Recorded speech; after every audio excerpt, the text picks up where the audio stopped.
1 centimetre radius இருக்கக்கூடிய ஒரு metallic ஸ்பேரை வந்து ஏரில் வச்சுருக்குறாங்க. அதில் 1 கூலும் சார்ஜ் கொடுத்தோம்னு சொன்னாக்க அந்த மெட்டாலிக் ஸ்பேரோட சர்ஃபேஸில் ஏற்படக்கூடிய எலக்ட்ரிக் பொட்டன்ஷியல் எவ்வளவு அப்படின்னு கேட்டிருக்கிறாங்க. Electric potential V is equal to 1/4π into Q/R அப்படின்ற ஃபார்முலா நமக்கு தெரியும்.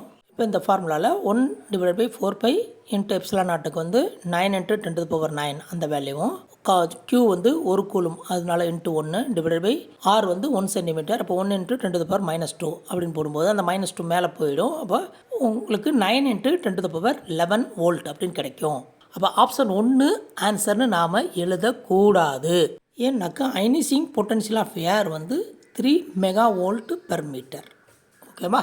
ஆனால் இது வந்து 3 மெகாவோல்ட்/மீட்டருக்கு மேலே உங்களுக்கு வோல்டேஜ் இருக்கிறதுனால அப்போ எல்லா ஏரையும் அயனைஸ் பண்ணுறதுக்கு அந்த வோல்டேஜ் யூஸ் ஆகிடும். அப்போ இந்த பாலால் அவ்வளோ வோல்டேஜை வந்து ஹேண்டில் பண்ண முடியாது. அப்போ option D is the correct answer. The spare cannot hold the charge அப்படின்ற ஆப்ஷன் டி தான் கரெக்டான ஆன்சர்.